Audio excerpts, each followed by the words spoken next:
Hello, dear folks, my dear fellow Angelinos. Welcome to the show. As you could see, 2 days ago, we had a show talking about our own backyard, namely Los Angeles County.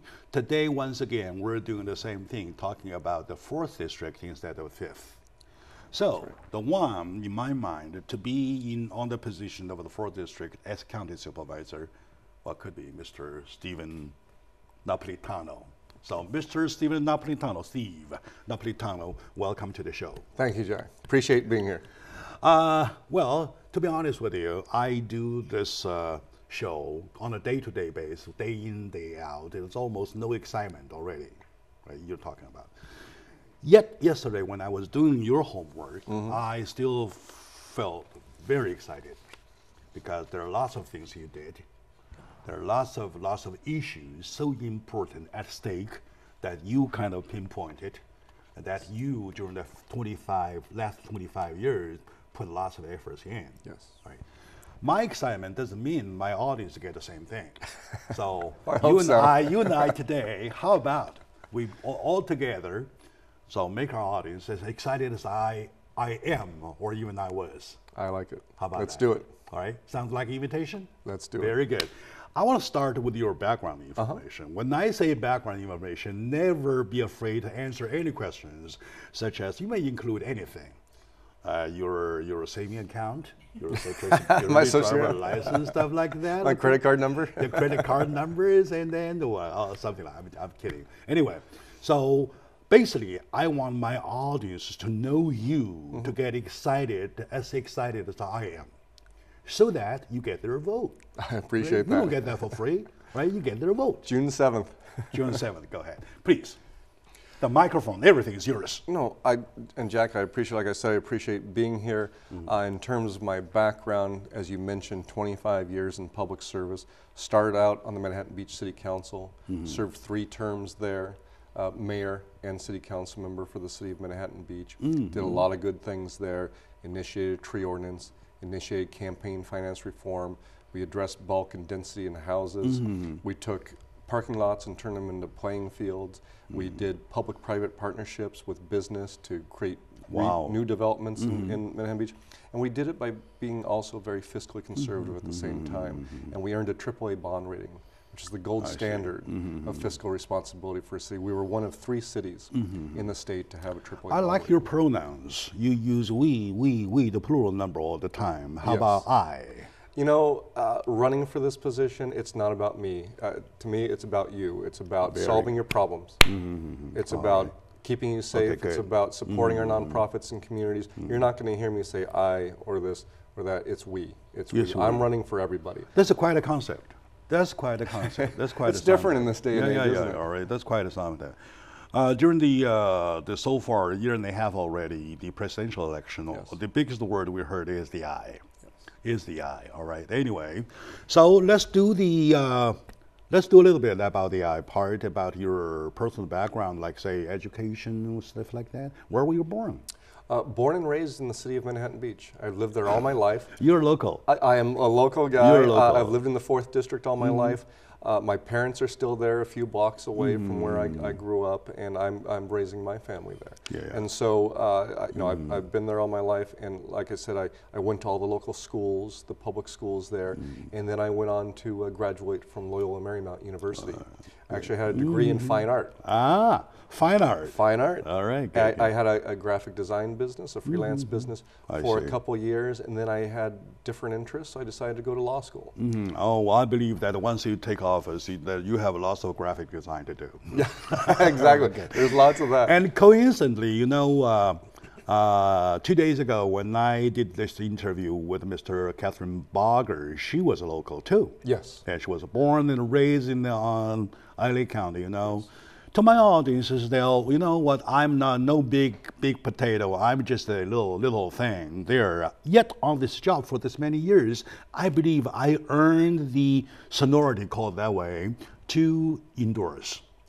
I only endorse local.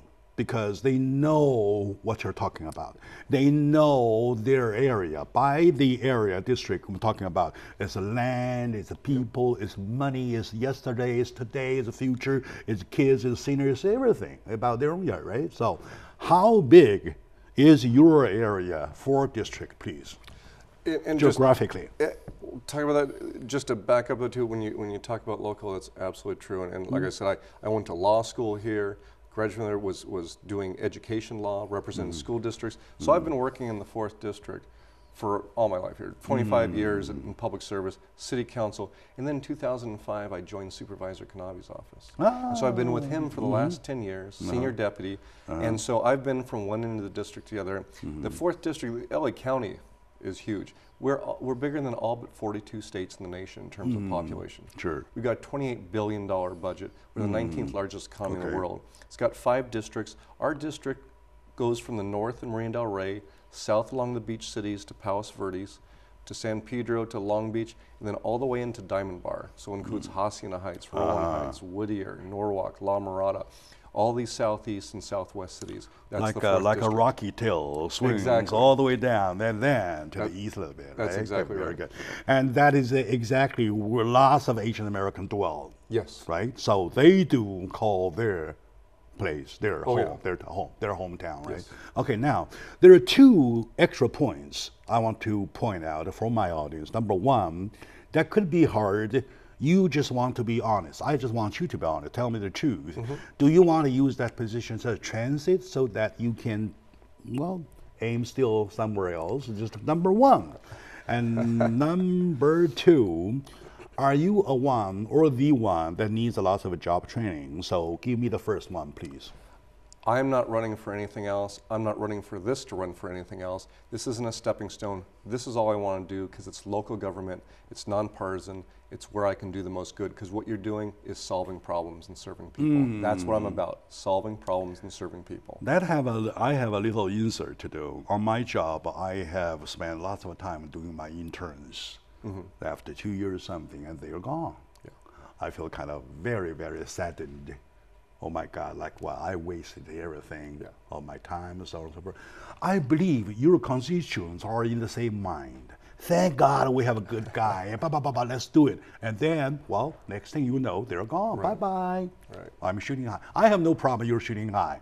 You're aiming high. I have no problem. You could be a president of the United States. I have no problem with that. To us, the county of Los Angeles, the backyard, is our beef that we count, right? Absolutely. Sure. And to me, that's the difference between me and who I'm running against. They're politicians. I'm a public servant.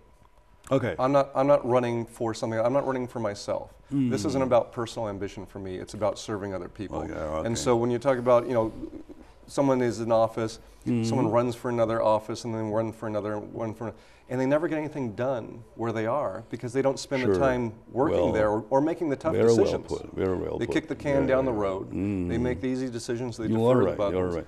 And, so I believe my audience will agree with you. The difference between politician and the server or the servant is in Webster Dictionary. You can find it easy. Right? So we will not meander on that subject. Let's move on, right? So you answer the second question. Do you need any job training?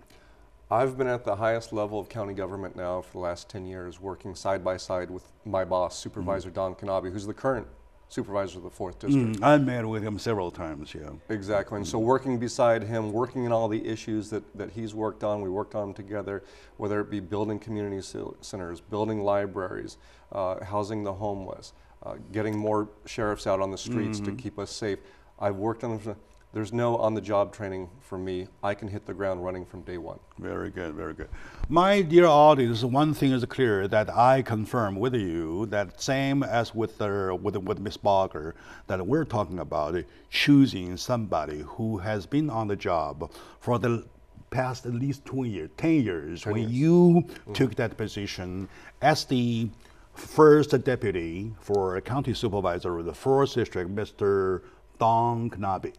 Right, so, well, we're talking the right one. Exactly like the title of the show says, choose the right one. Just how right? Let's find out. Let's take a short moment. We'll be back to pick up area by area. All right. Sure. And believe me, I'm a homework guy. I see will that. not be easy on you. I don't bite, but I do sometimes when I do to the point. Happy to answer any Very questions. good. All right, good. We'll be right back.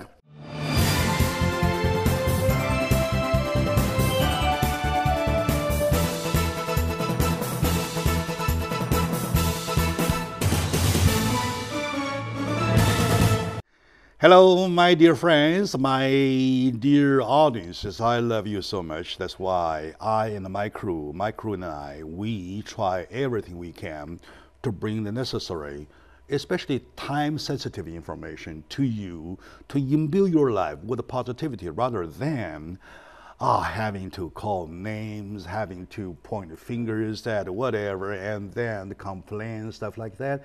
Let's do some positive thing. The thing being positive is that you be participating in your own politics. Your politics does not mean whether we should make a decision to send more troops to Iraq or launching another war with Russia, something like that. Well, not that big. We're too small for that thing. We are big enough to care about our own backyard. That is our own Los Angeles County. Speaking of Los Angeles County, today we're touching base with the 4th district. And the most hopeful on top, the candidate for that position as a county supervisor for the 4th district is my friend, Steve Napolitano. Once again, Mr. Sir Napolitano, welcome to the show. Thank you, Jack. I'm good. See, you see I'm excited? I am too. Very good. And with the first part, I get excited already. I want to get more excited by some reason, right? I don't want to sound like a lunatic. Getting excited for no reason. I want to get something touching the solid base information why, right? So now, while doing my homework, I came across a big issue. Your slogan is your practice. You're saying that you put people in the community first. Yes. What do you mean by that, and how do you do it, and how did you do it, and what you planning to do once you take up a position on this subject, please? And Jack, that's what I've been doing for 25 years. Again, it's solving problems, it's keeping them safe, it's supporting our communities and nonprofits, and being open and accessible. And so putting people and communities first means it's not about me, it's about them. So when they call our office, we have someone there answering their questions, getting their problems solved. But it also means being out among people as well, understanding their communities, knowing who they are, knowing what the issues are in them, not being in some ivory tower in some office downtown. So putting people and communities first. I've been in the trenches, right? I've been an elected official as mayor of Manhattan Beach, and I've been on staff for Supervisor Kanabe. So I deal with people on a daily basis, businesses, families, emails, telephone calls. So I know what the issues are. I know what the district is. Nobody knows the 4th district better than I do who's running. Nobody knows the county better, how it works and how it can work better. Yeah. And the big problem is that we find so dramatically the word community has the same root of the commute or communication, whatever. So our problem, the basic problem, the big problem is communication. I'm going to ask you the following question. The question is that, are you going to make yourself accessible same as before and after? Absolutely. You know what I mean? Yep. Absolutely. You know what I mean, right? Yeah. By your 25 years, you see the analyze 25 years. You've been 15 years on the city council, so on and so forth, Manhattan Beach, and then 10 years as the supervisor, first deputy of his office, Kanabe's office, and then you're in and out election many times already. I check your past record. I want to find out if you had been same accessible before and after, because I see with my eyes, Jack's eye, that lots of people, lots of candidates, they are accessible before. After, they're gone, right? It's a different page. So I want you, Steve, as a man-to-man. It's a man-to-man talk, all right? Want to promise your audiences that you will be the same accessible before and after, so that you can back your point of making community first, not your wife first. Yeah. Well, I'm not asking you to sacrifice. And this is the philosophy I share with Supervisor Kanabe. Philosophy. Putting people and communities first, and it's being out there. He's out every night, 3 or 4 events. I'm out every night, 3 or 4 events, and that's where we communicate. I also want to put together advisory boards of different communities across the 4th District so that they can advise me on issues that are going on, issues of concern, so we can address that. But in terms of being accessible, being out there, answering emails, answering phone calls, being there for people, I will absolutely be there before and after. That's what I'm doing now. That's what I do. That's what I've done. That's what I'm doing. Okay, let's do this, my dear audience. So let's make a note, and you send him an email. Please And see what you get, and then say, well, say probably by next March you do the same thing. See if absolutely. the same thing. Please right? do. Very good. Please do. Take my challenge. I like your courage of taking my challenge. I right? answer every email. Okay, now I have lots of emails. Let's not meander. Making LA County more business friendly. Business friendly is a big term. I checked with one of the cities in the best position of Southern California, and I checked with the mayor of that city about what is the definition of being business friendly. So how do you relate the intersection, the inner relationship between being business friendly and you have a county ordinance? Right. Well, in my case, like I said, I've been with the supervisor for 10 years. I work on economic development issues with them, and that goes back to my days on the Manhattan Beach City Council, though, too, when we had a lot of concern in the business community over what the city was doing with different ordinances, with different zoning. They were very unhappy with it, and yet nobody was doing anything and no one was listening. So we put together a business summit, where we had business leaders come in, the city council sit with them and listen. To find the problems. That's part of it, find the problems. And from that business summit, we create a one-stop shop in Manhattan Beach. And in the county, that's the same approach. I one day went to the county website to see if I want to open a business, how I do it. I clicked on the link and it took me to a dead page. So I said, wait a minute. I give you an example. Probably you want to use that as a model to see if you can come out with an answer. The reason I was involved is that somebody, a business owner, believed that I, being a media man, might want to get involved for the betterment of our economy. What happened was that he bought several properties in one location, in one city, and he wants to do the second story on top, right? And for the structure, whatever, everything was okay physically, no problem. Yet only there is a problem, issue of parking spaces. They are so limited. Checking about the city code whatsoever, and there is no space for them to stretch.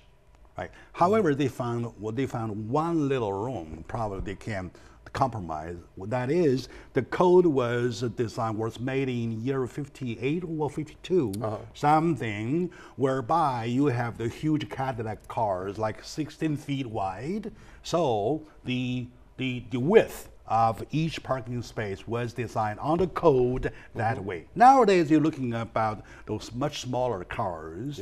And then the owner of business say, hey, can we shrink the width to get business done, still get business going? Now, I don't want to give you the result of that question, of that issue. If the same thing lays on your desk as the county supervisor of the 4th District, how do you want to handle to interpret your term of being business friendly? Right. Please. And I'll tell you, that's an issue that I dealt specifically with in Manhattan Beach.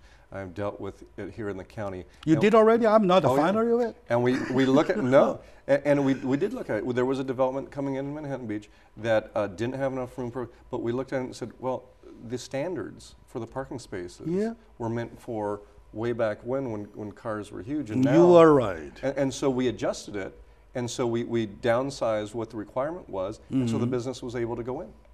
And I would look at the same way here. All right, very good.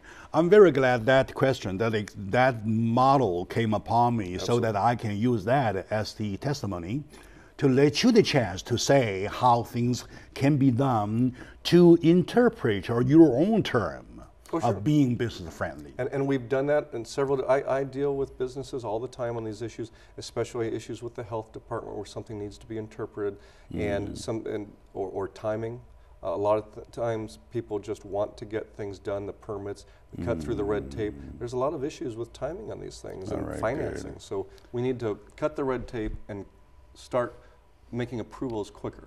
Oh, how's your housing price level I think I'm probably want to go to your district already. Come on over to the 4th District. All right. Come on. Well, only if I could afford your housing, right? Okay, my dear audience, today I'm very glad that I have this opportunity to touch base with this gentleman, Mr. Napolitano, Steve Napolitano, candidate for county supervisor for the 1st District. Now he is the first deputy of county supervisor Don Kenobi, his office. He's been on the job for 10 years. I just test water a while ago by laying him an example, which is a true story, and I didn't think it. So I'm glad, I'm so happy, I'm so excited. He came exactly the answer what I got from that very city. Good. Right? Good. By coincidence. So let's take a very short moment out. When we come back, we'll continue by still digging, not biting him, but still digging into the basket, into the bucket list, all right? Sure. So to find out what he has for that position. Stay with us, please.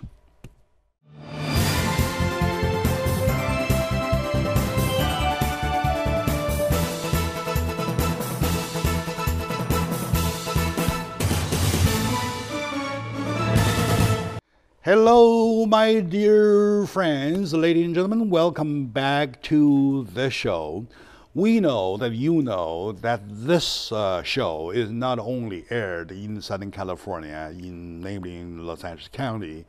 This show is being aired over 12 different channels.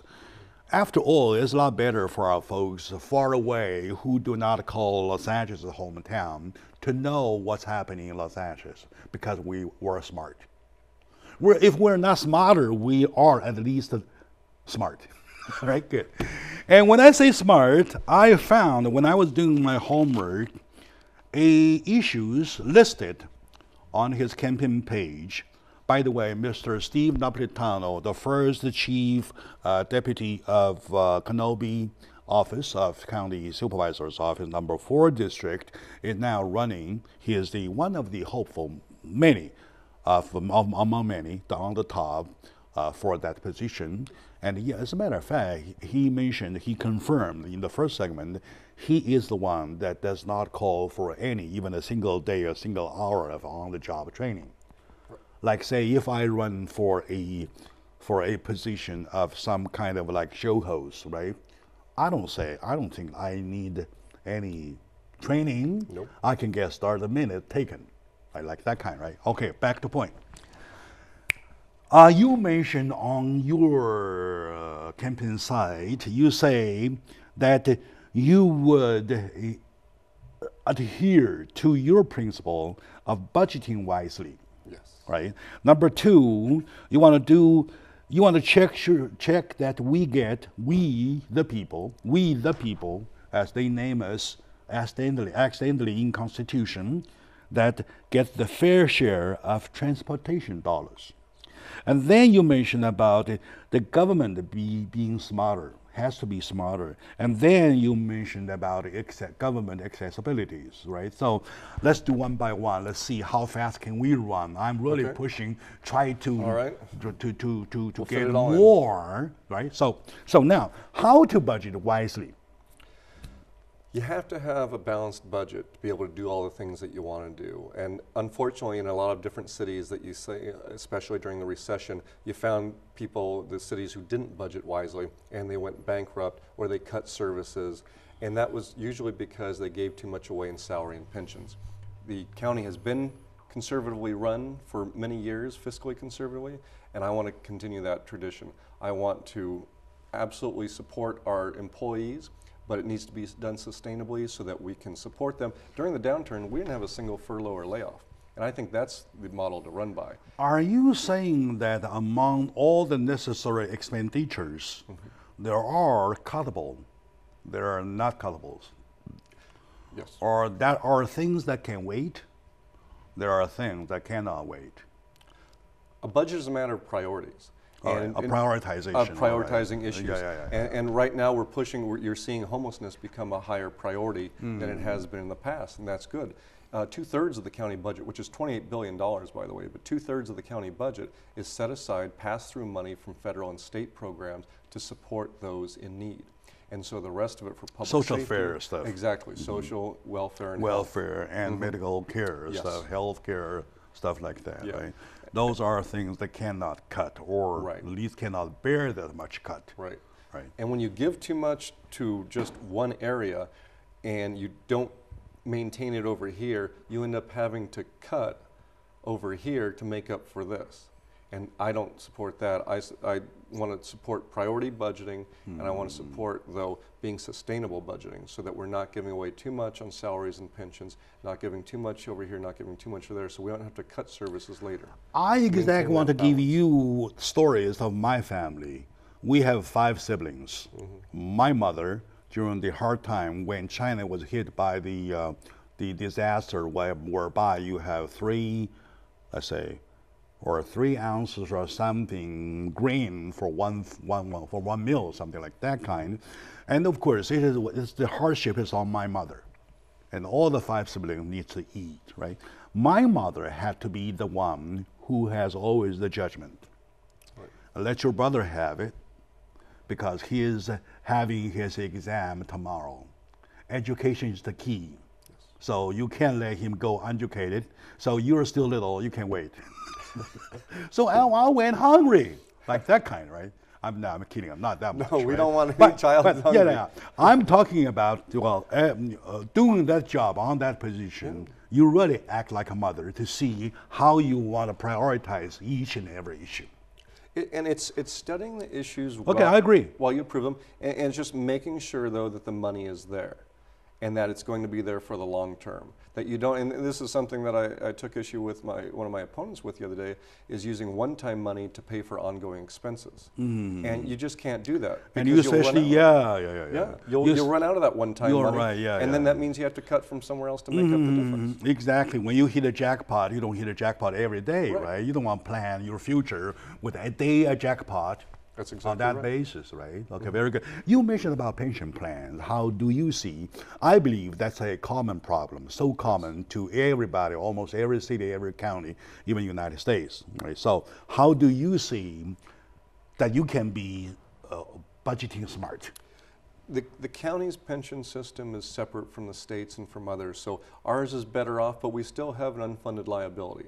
And we are trying to address that by paying it down over a period of years. And we need to continue to do that though. And that's why I say, if we don't do that, we're in even more trouble.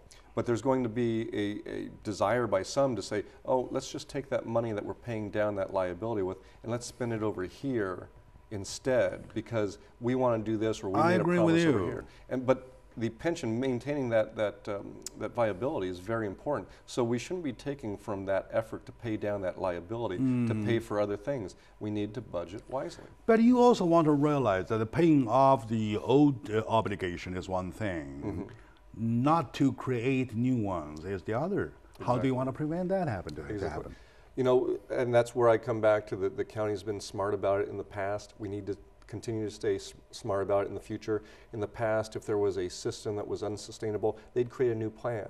I'm on Plan D. Plan A was the first retirement wave, and if you had Plan A, some people name their boat after Plan A. I'm Plan D, and there's a Plan E now. And so they've been able to adjust. They need to be able to continue to adjust, though, and see where things are unsustainable and make changes along the way. If you're not flexible, and that's the problem, is the lack of flexibility these days in budgeting. If you don't maintain flexibility, you can't make those changes to keep the sustainable. Because again, it shouldn't be about us first. It should be about providing those services to the people. I don't mind. I never mind the D being the fourth on the sequential order, because the Apollo 14 finds more than Apollo 1, right? So that's if logic we call about logic. It is that if you want to get a job done, we got to move faster, Steve. I'm feeling I'm pushed. You're talking about government being smarter. When you say government's being smarter, and you also mentioned about make more open and accessible, are they belonging to the same group of topics? They are, they're separate and the same though in making things more accessible, more open, and also making them smarter. You're talking about, in a lot of instances, technology. Right now, the county doesn't do as good a job as it can in measuring things, in measuring outcomes, making sure that the money we spend is money spent well. We need to track things, we need to measure them. There's so many analytics now, right, in computer systems. We need to apply those analytics to what we're doing at the county level so that we're making sure that what we do in the services we provide, that we're getting the most bang for the buck. And in doing that, we open things up though, we make sure the money that we're spending is spent well. And if it's not, then we can make adjustments to those programs. So, you know, right now, it's not easy to renew a business license online. It should be. It should be. All right. LA County Good should point. be. LA County should be as easy to use as Amazon. It's not. You can't pay your property taxes online with a credit card without going through a whole bunch of hoops. We need to make that easier. There's lots of ways we can make things easier online. Accessibilities. Exactly. Accessibilities, all right. And I'm going to say, for accessibility and for participation at the county level, I'm going to say we need to have validated parking downtown too for people who want to attend our board meetings, because right now they have to pay an arm and a leg to go there, and that's not right, to participate in their own It's super government, expensive. to park downtown. Super so we need expensive, validated yeah. parking. And also LAX. There's a little bit to talk about. I have only 1 minute. Let's talk a little bit about LAX. Okay. The moment I landed, that was 31 years ago in LA, it was under construction. And I remember the big slogan says that we apologize for the inconvenience that this one might cause. Well, hopefully this will, whatever, pays off in the future someday. And then I do not see now, till now, it is being paid off. So what's your take on that's your area, right? 31 years ago it was under construction. 31 years later it's still under construction. Still under construction. You know, LA City actually owns LAX, Los Angeles World Airport. So that's but you're in your jurisdiction, right? It's in our jurisdiction, and in fact, we sued a few years ago because we didn't want them to expand it. We wanted them to modernize without expanding it, and we still believe that, and that's the direction they're going in now. So we approve it. The big push now that we're doing for LX, because all 5 members of the Board of Supervisors sit on the Board of Metro, and getting our fair share of transportation dollars, is making sure that the metro system stops at the airport, that we have rail that goes to the airport. So that's our big push there. From the supervisor But they side. gave up Ontario Airport. Yes, right? they did. And we supported that because the city wanted to take it over. It shrank the passenger. Or otherwise they stretch into 62 years. Yes. Instead of 31. And that goes to local control. The city of Ontario wanted to take it over. They felt they could do a better job, so they should have been allowed to do it. Very good. Okay, my dear, thank you, Steve. Thank you very much for the fresh info. My dear audience, today is one of the very rare chance. Number one, I got this opportunity to touch base with a top hopeful candidate for county supervisor for the 4th District, but also to the fact that we, like man to man, we kind of conducting the conversation like man to man, very honest, very touching base, very grassrooted, right? Thank you for doing it that way. And then I'm glad that we finally communicate, right? Absolutely. So, yes, let's take a short moment out. Really hate the breaks. Anyway, I have to. So we'll be right back.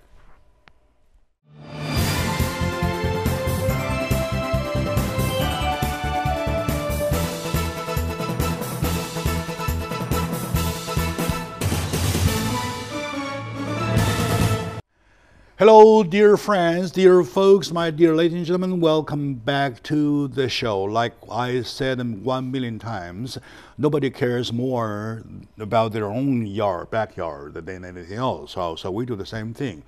We're self-centered, quote unquote. The fact of being self-centered is that we are not satisfied with our own hometown. It could be better, could be even better anyway, only depending on, well, you know what, you keep the supply of young men coming to do the job. We're not saying that there is no legacy. The legacy is good, it's huge there, but needs a continuation.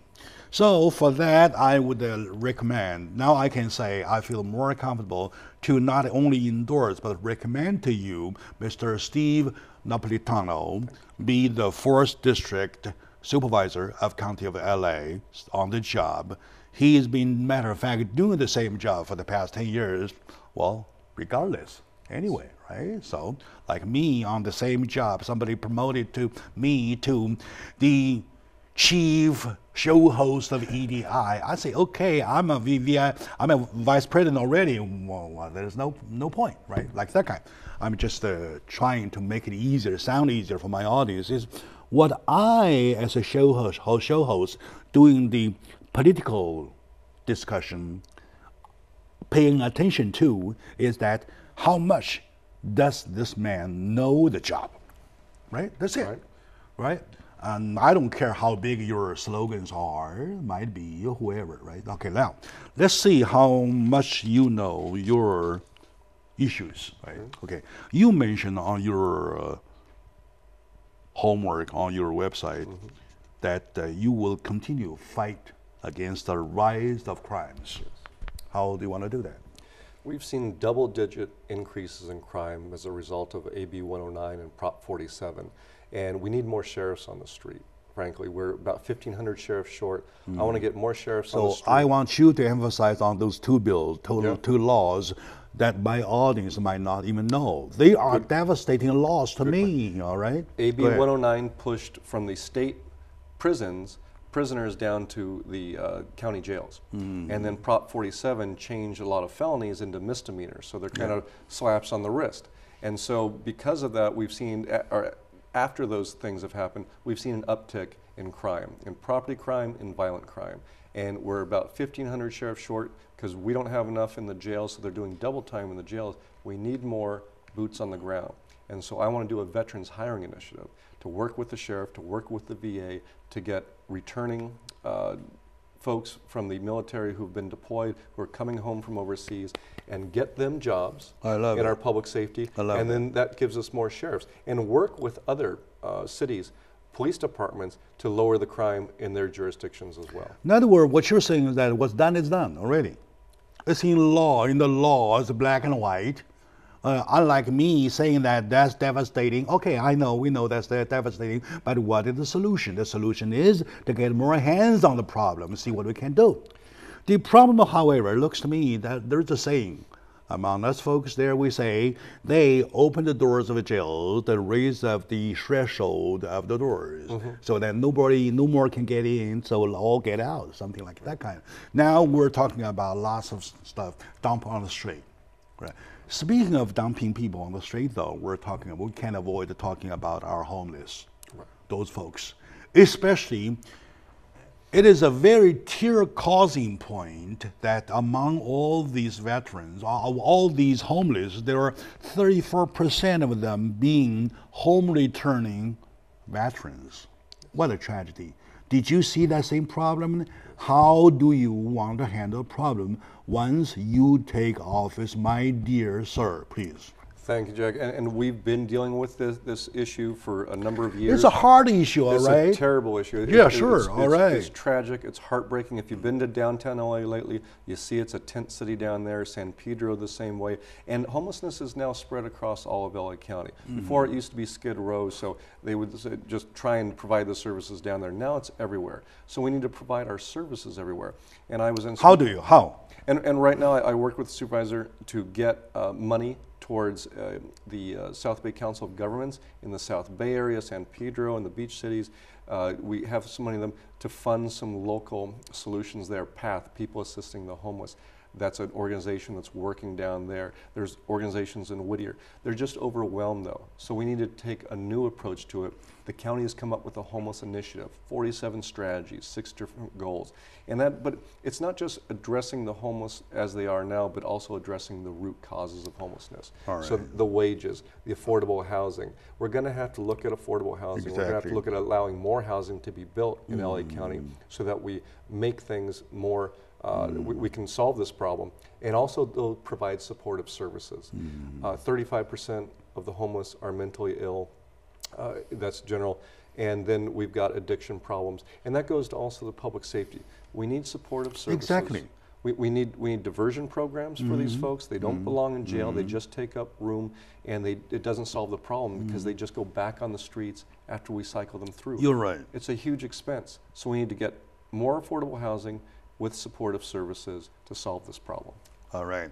I see that Mr. Napolitano, Steve Napolitano, sees one problem after the other so that one gets resolved, the other gets resolved, right? So they are on the street, they are kind of a re-offend, again and again they're going back, and there is no room for them, and then they are re-released, and then they re-offend, and then re-booked, and re-rejected. Exactly right. And it goes on and on and on and on, like a negative cycle, and it goes down to the bottom until we're drowned. Yeah. Right? And then by helping them, by dragging along some of the available money to help. Oh, by the way, I do recommend you, or probably I can join you if you agree with me, to make some kind of vocal to get a super PAC. Let's get some kind of a brand new super PAC. Instead of going into politics, go into our homeless guys. Let's say, how about, I'm trying to be creative. Politics or poverty, something like that. Let's go to our poverty. I like it. Right? So let's get a poverty super PAC and not a politics super PAC towards our guys. I'll give you an example. In the city of El Monte, I know Mr. J. I never had a chance to pronounce his last name so long. Anyway, this city has a building, cluster building, built upon those kind of money. Those kind of money donated by organization people I call the Poverty PAC to build a home for homeless and home for homeless veterans. So let's do that, please, sir. The county has resources, and government has land that it could take and leverage. Do public-private partnerships with private developers to build on those properties that we have, include affordable housing. We just take a cut off the rent, and then provide supportive services nearby for those people who need them. Absolutely, we can do that. But we need cooperation from all levels of government, from the city, from the county, from the state, from federal. We have the most homeless in the nation. We need more resources from the county and state to deal with that. We need our fair share. We're not getting our fair share. We need that, but it's also going to take everybody working together to solve this problem. That's exactly my second note on your talk point. My talk point. You're talking about to protect our most vulnerables, and I'm running out of time. We have to be really catching up. So, still. On my way in this morning, I heard the news that the one who donated promised $10 million to the Ted Cruz campaign. By the time Ted Cruz drops off, and she had only one donated. There's 9 million left over, so the leftover money is donated in the basket of Donald Trump. That very moment, you know what I said? Come on, to our homeless guy, please. If we would do that, what would happen? Things like that, right? So, are you sharing my mind, please, sir? I see your eyes getting wet, right? So, please, be a man of heart. Absolutely. Be a man of heart. Okay, I'm a host of heart. Be a supervisor of heart. You and I want to shake hands on this one, please? Absolutely. All right. I know we have a lot not touched here, but I want you to be a man of heart. So next day you could be a supervisor of the heart, of Home with Heart. I'm working for the people. That's what this is about. It's not about me. Thank you very much. And remember the handshake? Thank you, Jack. Okay, absolutely. To my friend Kevin, who is the coordinator, and to my friend Marianne, they're the coordinator, they can witness the handshake, all right? So thank you very much. Here's my appreciation. My dear audience, thank you for watching. And Steve, thank you. Thank you, Jack. Appreciate it. All right. All right.